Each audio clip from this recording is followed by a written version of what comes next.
चुपाकाब्रा की कथा। रात का अंधेरा जब धरती पर गहराता है, हवा सूखी घास को हिलाती है और आकाश तारों से खाली दिखाई देता है, तब भी आज कई गांवों में एक नाम फुसफुसाहट की तरह गूंजता है, चुपाकाब्रा। यह नाम स्पेनिश से लिया गया है, जिसका अर्थ है बकरियों का खून चूसने वाला। नाम अपने आप में भयावह है और उसके पीछे की कहानियां और भी ज्यादा। कहा जाता है कि पहली बार यह जीव प्यूर्टो रिको में देखा गया था, सन 1990 के दशक के मध्य में। किसान सुबह उठकर अपने पशुओं को मृत पाते, बकरियां, भेड़ें, मुर्गियां सभी बिना किसी संघर्ष के मरी हुई, और उनके शरीर से खून का एक कतरा भी शेष नहीं रहता। उनकी गर्दनों पर छोटे छोटे छेद होते, जैसे किसी ने चुपचाप जीवन रस खींच लिया हो। यह दृश्य लोगों को अंदर तक दहला देता। धीरे धीरे यह कथा फैल गई, पहले प्यूर्टो रिको, फिर मेक्सिको, चिली, अर्जेंटीना और यहाँ तक कि अमेरिका तक। हर जगह लोग कहते कि कोई अजीब प्राणी उनके बीच घूम रहा है। किसी ने उसे देखा, किसी ने उसके निशान पाए, तो किसी ने उसके भयानक स्वर सुने। लोगों के वर्णन अलग अलग थे। कोई कहता कि चुपाकाब्रा छोटा और दुबला-पतला जीव है, जिसकी त्वचा हरे भूरे रंग की है और आंखें लाल अंगारों की तरह चमकती हैं। कोई कहता कि वह एक बीमार कुत्ते जैसा दिखता है, जिसकी पीठ पर कांटे उगे हों। लेकिन हर गवाही में एक समान बात थी, भय। एक वृद्ध चरवाहे, मिगेल की कथा मशहूर है। उसने कहा कि एक रात उसने अपने बाड़े से अजीब आवाजें सुनी। जब वह मशाल लेकर बाहर गया तो देखा कि एक काली आकृति उसकी बकरी पर झुकी हुई है। जब उसने आवाज लगाई तो वह जीव सिर उठाकर उसकी ओर देखता है। उसकी आंखें लाल लपटों जैसी थीं। अगले ही क्षण वह परछाई अंधेरे में गायब हो गई, पीछे सिर्फ मृत बकरी और ठंडी हवा छोड़कर।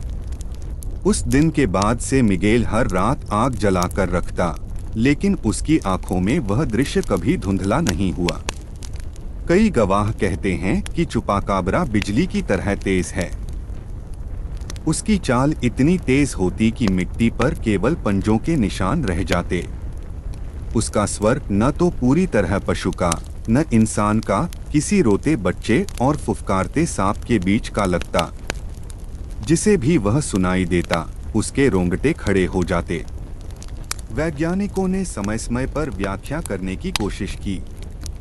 कुछ ने कहा कि यह केवल सामूहिक भय और अफवाहों का परिणाम है।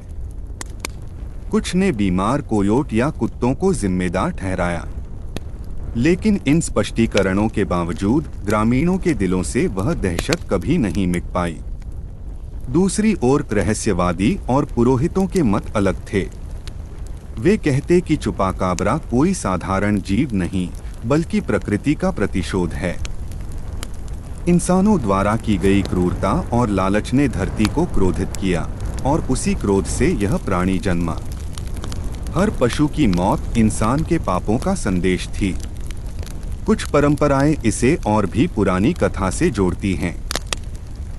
कहा जाता है कि बहुत पहले चांद की देवी के पवित्र पशुओं को शिकारियों ने मार डाला।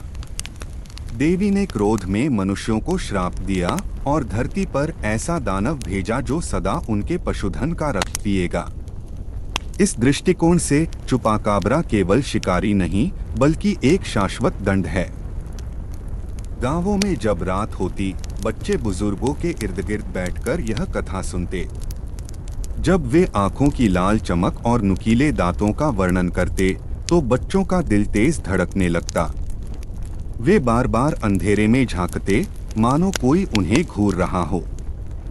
समय बीतने के साथ चुपाकाब्रा केवल एक राक्षस की छवि नहीं रहा।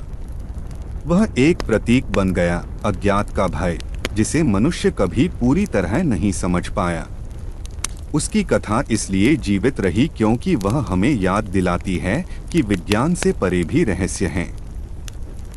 लेकिन हर मिथक की तरह इसमें भी एक शिक्षा छिपी है। चुपाकाब्रा हमारे भीतर के अंधकार का दर्पण है। हम राक्षसों की कल्पना करते हैं, लेकिन वे हमारी अपनी लालच, हमारी भूख और हमारे डर से जन्म लेते हैं। असली चुपाकाब्रा शायद जंगलों में न हो, बल्कि हमारी आत्मा की गहराइयों में रहता हो। शायद यह प्राणी वास्तव में मौजूद है, रेगिस्तानों और पहाड़ों में छुपा हुआ। और शायद यह केवल हमारी सामूहिक कल्पना का भूत है। लेकिन जब तक लोग उसका नाम फुसफुसाते रहेंगे, वह जीवित रहेगा, क्योंकि कहानियां मांस से अधिक टिकाऊ होती हैं। आज भी कुछ लोग कहते हैं कि जब रात बहुत शांत हो और पशु अचानक बेचैन हो जाए, तो अंधेरे से हल्की खरोंच जैसी आवाज आती है। यह याद दिलाने के लिए कि चुपाकाब्रा कभी पूरी तरह गया नहीं। यदि आपको यह कथा पसंद आई हो, तो कृपया लाइक करें और चैनल को सब्सक्राइब करें। हम जल्द ही और भी मिथक और रहस्यमयी कहानियां साझा करेंगे।